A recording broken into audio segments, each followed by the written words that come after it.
namo, kurera namo.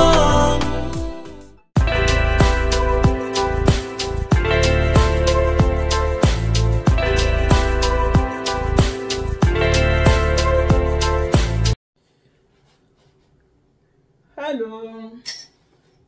Bonsoir la famille. Bonsoir ma famille du cœur. Bonsoir ma famille du cœur. Mbote mingi na bino nyasi tu ba ebolinga ka maman ile anitu. Esibino ba mbote. Boy ma vimpi. J'espère que vous allez bien. Wabino ma Mélène ça va. Tout va bien par la grâce de Dieu. Nza maman azo ba tela biso kimi ezali. Nana ba toujours be kobima kozo nganda ko za habitude de tenga na bimaki na uti na nzela biso noisière. Nzamba bateli nga na tamboli bien pe na zongi bien na binzambe merci. En tout cas merci mingi na surtout obolinga ka maman ile anitu obotaka ba émission ya maman ile anitu malili eza makasi bande ko ngai. Merci mingi na bino surtout bande ko nga obolinga nga pe obosepela na nga. Tout fana basoza mutakanda ko tala ngate po osepela no nga te. So moko za mutakanda ko tala ngai te po osepela na yo na ngai te. So moko za fanatique révolté, oza muto aketo, oza muto motema likundu, muto motema bololo, muto motema ngai. Tala ngai te. Po sepela na ngai te. Mais la moitié à moto. Moto Ouais, moto leki bandeko. Voilà. Tout à l'heure, on a aussi la émission, il y a un déco moisi. Oh, komeli en mboka France. Ce qui n'a notalité na rosenga na okendo kota l'émission ngo. Ba mama, ba papa, okende bota l'émission wana. Boko se retrouver na kati émission wana. Siko eloko sepeli sineza ke, awa siko de nazabo na uti ko uta na wunza na biso ya noisière. Na somi kuto ananas na nga yango. Na ekutu pe na pondu Na uti na wunza na biso ya noisière. Na marché kuna pa mama kuna. Na ananas. Na madesu na epe na pondu. Buta pondu kisasa Dana semno pondu. Uti Congo.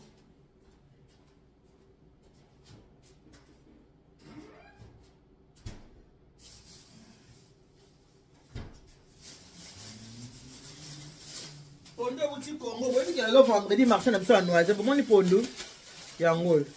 Pondu na biso vraiment ya Congo Pour nous, on a dit que c'est vraiment fraîche dans mboka. Yango yo. Ana uti na marché na noisière. Pour nous, OP et uti Kinshasa. Nenge bomoni yango boye. Donc, on uti na marché ya noisière. Et pas ya maman Odile. Nena biloko oyo nenge bomoni ba pondu. Nde bomoni madesu. Nde bomoni ananas. Parce que na uti marché na biso ya noisière. Kasi. Na biso bino ke na ozonga te aussi cette émission oyo. Ya maman biso oyo.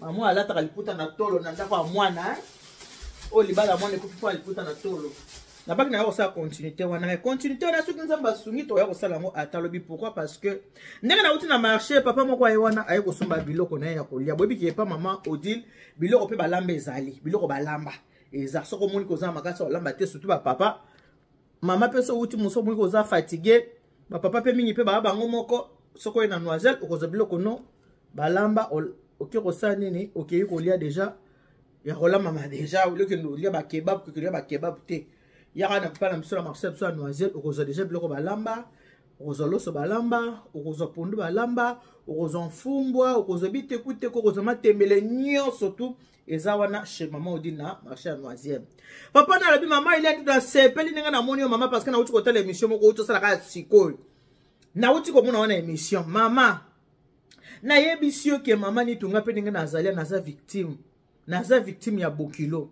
no moninga awa naza victime ya mama Bokilo victime na ndenge ni alobi mama tangu ngala mwasi na ngato balani yo yebi ke ninga tozaka ba famille utaka de gauche à droite ko pono na ke cha na congélateur parce que ngala linga ko bomba boité pona cha na fait congélation ezo mona na keza a pondu. Parce que tu as un peu de congélateur. Pour se perdre, aux yeux basoutés. Oh, les années. Faut que vous m'arrêtez le combien. Papa n'a pas eu tonton kaka. Ah, tonton. Parce que moins âgé que moi, écoute. Voilà. la cheboye na chama na congélateur na kolamba ngo d'ici 2-3 jours. Alors que maman ni tant que tu kobala na mwasi na nga awa kaka yaya mwasi na ngai autaka na tour aye mariage ndenge to balani auti tour aye mama banda utaka tour aye to sali mariage to siko sa mariage to kena ndako na biso yaya kena biso na ndako aye na ndako na biso kaka ndingo zolo baboy chambre to saka na chambre moko na salon chambre moko na salon tala ba nouveau marié to banda vina biso sika mama netu na yebisi yo mama moya kokota bilanga ezate muto aki déjà une semaine avant le mariage parce que na mwasi nanga toza couple autre bandaki déjà ko vendre ensemble na koyoka yoka loba nzambe to bito régulariser situation na biso ya nzambe to ça la bénédiction na biso nuptiale mama grande sœur ya mwasi nanga utaka na tour aye na Paris awa aye libala koya yaki libala mama nitu kende yo kende ngai ndoko zaka ka chambre salon to zaka mwasi na mobile et bongo muto avec déjà une semaine avant le mariage 2 semaines 3 1 mois ndoko muto na mwasi ngabi yango yaya aokende te aokende kaka aokende bongo na binga na babinga na mupaya aokende kaka bi mama tala kake ata mwasi na mobile bosu bo vandi ki bo vandaka déjà mais tant bo uta osala libala bo komaka lokwa batu mo bolingani sika boza na besoin ko savrer bolingo na daga pe changeaka mama ka no lobi na komaka mutoko ngapi maka na komaka mutoko kanga pema moya ko s'exprimer mama ezate moya na yemba ezate moya na s'exprimer ezate na komaka mutoko bloquer kaka pema yaya vandi 1 mois 2 mois 3 mois yango yaya oyo akozonga pa na yete to akanda ku chambre akokende pa na yete l'équipe kuna ote talaka mo pe na benganeza te maman ile ani tu yaya déjà ya mwasi nanga aza lokola bokilo nanga ti maman ni tu kaka ndenge ndeko alobi mal à l'aise na biso na ndako moyen te kataka to na chambre salon ka yango yokoti chambre mal à l'aise alala na salon ngana bima na ndako 5h soki na bimi na chambre fona leke na salon na kende musala tango na ko uta musala mama kaka ndenge olobi moyen tata moyen de corps ezate pona nini yaya mwasi alikuwa bokilo po za yaya mwasi nangaza mona suka na libumu baza 6 tana nous les nez de la famille na cadette tala écart d'âge mama na koma kapeka kabongo ke moina s'exprimer na chambre ezate moina s'exprimer na mbeto ezate mo kutu yemo mwasi pe so c'est que on a posé ozo mona tike yaya zali ozo mona ta zali akoya koyoka biso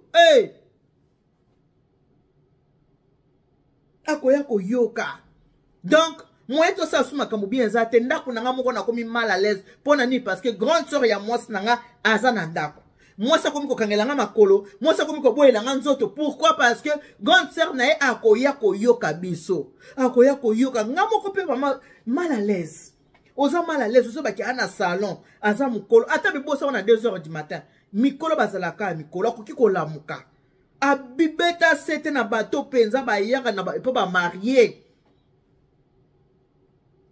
surtout ndako soki eza muke onde kwa ye azo réfléchir teke ndako eza muke ndako eza chambre salon leki nanga zala mobali na ye basa na posa bakota bilanga mobali abi moyen na tete ezate moyen na sala bo ezate pona ni bozo banga po muto aza na salon bozo banga akoya koyoka biso mwasi nanga kangelanga makolo te mwasi komi ko kangelanga makolo mwasi komi ko pimelanga nzoto pona yaya na ye aza wapi aza na salon pona yaya na ye aza na biso muto ayeki ke aye libala mama to vanda na ye 6 mois parce qu'on a 6 mois wana to perdre ma bonne habitude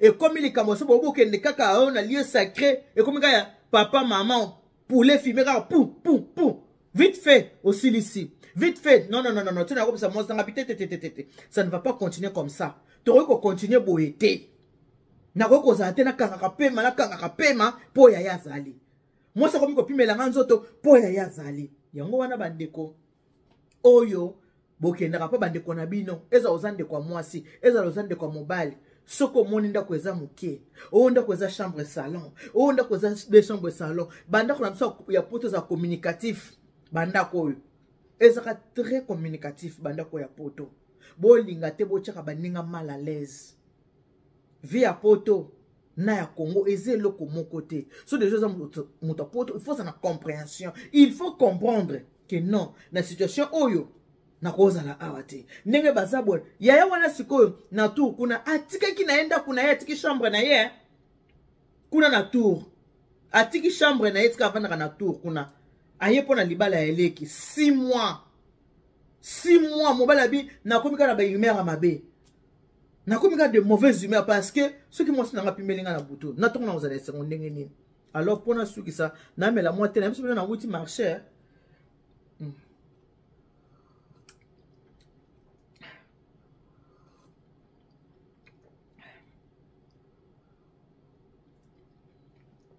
Malili ya makasi conseil so okei epa ndeko na yo omoni ndako eza mukie soko oza ndeko ya mwasi yeba kozotia semeki na yo mal à l'aise parce que mwasi na mobali baka na mwa baje mobali akoleka moni mwasi yo pe ye munene mikolo ya musala na mwa bibiel abete mwa boye mais soki ya mwasi oza wana mobala kobeta mwasi na bibiel ndene obeta ete po azo respecter yo awosima mwasi na nyonyo ndene mwasi mwasi na nyonyo ezate mamoko bolingo comme lokwa ya mibange bato ba uti ko bala na bozo nuni c'est déjà bolingo na bango parce que ochi bango déjà mal à l'aise bato ba uti ko bala na il faut basa la l'aise ba savourer penza bolingo likolo mo eke na gauche likolo mo eke na droite loboko mo eke boy bazo savourer l'amour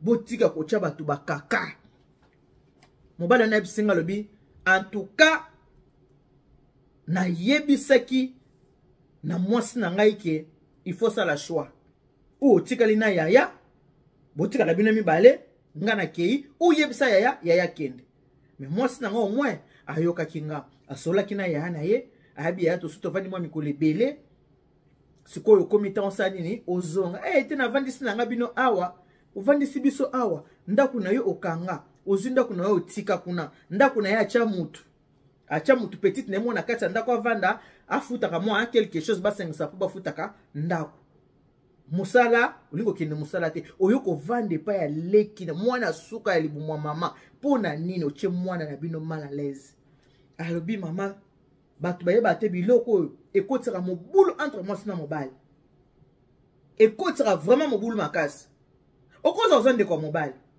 oza pa ndeko na yo ya mobali omoni mwasi mukwana azelonga kama na kanda yezo kanisa siliki kaka pona ote na chambre kuna o eleki na chambre moyeba ezate ya omona mwasi kanda okokoza oza pa ndeko no ya mwasi omoni semeki no mobali abimi chambre bonjour oui bonjour après ce bonjour a bien te pourquoi parce que mwasi na ye akanaki makolo po azobanga kopesa mobali nenzoto po akoya koyoka biso mobali mwaza nesengweza te mobali akozala kanda omo muto komena imera mabe omona aya za gentil mais soki pa na ye gentil Cécile non na poto bavandela ka bato na bandako te na poto te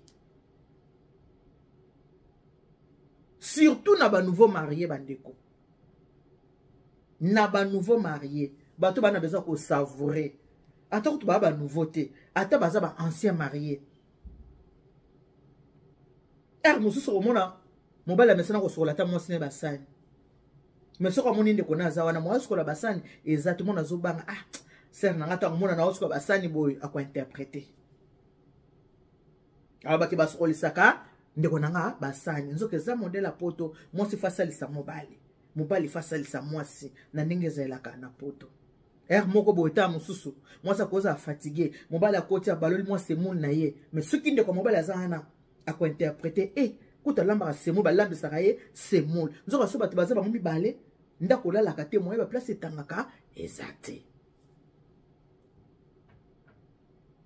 alors makambo etindi mingi surtout côté ya mwasi soki oza kovanda epa ya ndeko na yo likolo na yo mobali ya ndeko na yo akodekone mpo naza mal à l'aise na kati ya ndako mwasi ba mwasi na ye nyonyo ezate ba mesana ba je demain na mwasi na ye mais tango bande ko mwasi ba na ndako eloko ane osala nini eza ko éloigner bango okomona mobali ki kolinga libanda tango kolinga libanda zubo linga makasi na libanda ale libala bato ebebaka te libala ebeba po ya mobali mabe nzoka bino bwaki konganza na ndako ndeko na bino etindi semeka asala nini abima libanda oyo aza mato ya koyoka ayoka oyo aza mato ya koyoka ayoka bocha bato bakaka te soki oza na mopaya ye kende kobwakisa ye vandisa une semaine deuxième semaine akende kobwaka pourquoi parce que soki asa vandi na bino 1 mois 2 mois 3 mois 6 mois tango akende kobwaka akoka lisusu te po asa mesani confort asa mesani au chaud oyo aza amato ya koyoka ayoka bato moye balia nzoko na bango malamu eza te bakomi kaka kokanga pema mwasi akanga pema mobali akanga pema aoya oyoka biso aoya oyoka biso mwasi kutu elekaka me mobali ezalaka pasi moye asexprime eza te ndeko na bimwama moye osexprime eza te mpo na grande sœur à mwasi alokola bokilo epuis biso toa bakongo toa bato aluzitu mama toa bato baluzitu biso bakongo grande sœur à mwasi na ngai alokola bokilo na ngai en tout cas lobela penza makambo mingi maman Eliane bato ba changer ce n'est pas que baboyi bino na bandako non okoko ya 2 3 4 5 jours une semaine okay mais ya kokende ko vandela ba marié wana nde mabe ba mama bokilo bino to kozongela bino parce que mosusu asabenga ya bisenga likamba mama bokilo oyo ezaka pona otalisaki bandeko mibali mingi babimi pe libanda pona kakema ya ndako ndeko kwa mwasi na kati ya ndako na yo bandeko 3 ndeko 4 ndeko na kati ya ndako ocho mobali no à l'aise mobali ki marate mobali akimi boza na ye kaka mokomi enchanteur ko mokende olia pi libanda boye baki bochaka batu mal à l'aise yo mona mutabimi na chambre za na imera mabe moye biso likambo silike les ate pour likambo mwasi na mobali et suka kana mwasi na mobali yo moko ko comprendre te ke oh le loza elongi bien te boye eloko nini eleki moyo po tuna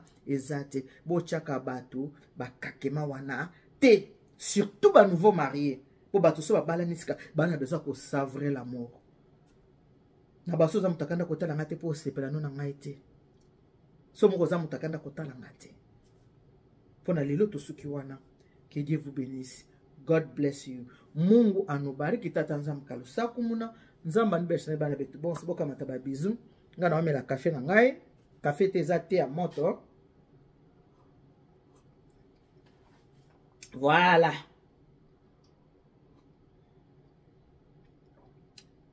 na esi boyoki nga bien dabela mona ko muntu omufa wa télé ja bye bye bonsoir maman Eliane nous invite à la Providence. J'espère que vous allez bien, moi ça va. Là, je suis déjà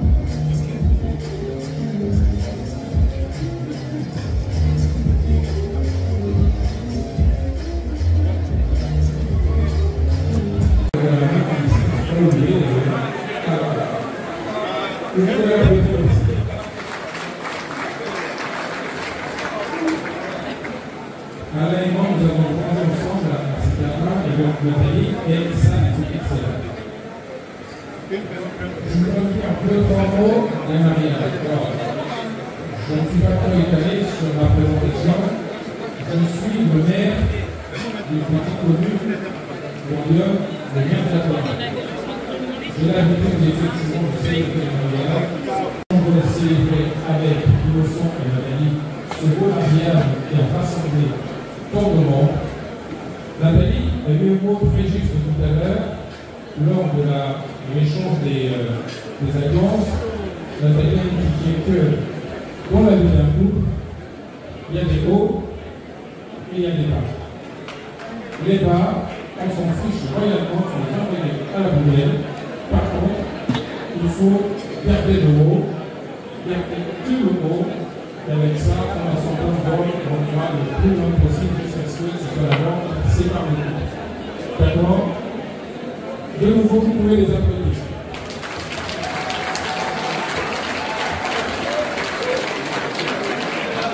Alors, qui est innocent pour moi? Innocent, ben, c'est mon neveu.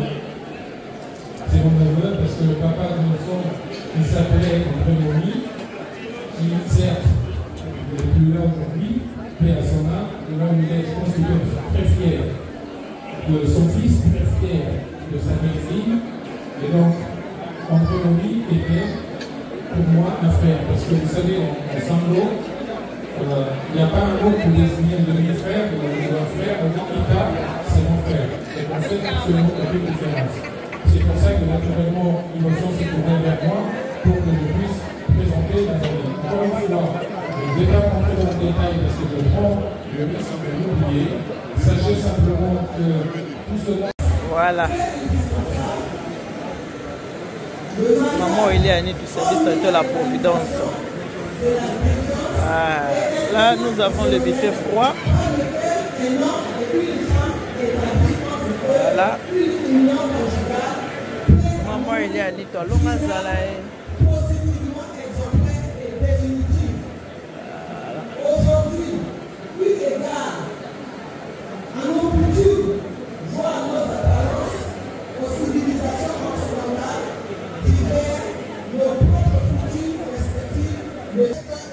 Voilà, c'est bien moi. Maman, il est à c'est moi. Je suis là, c'est moi.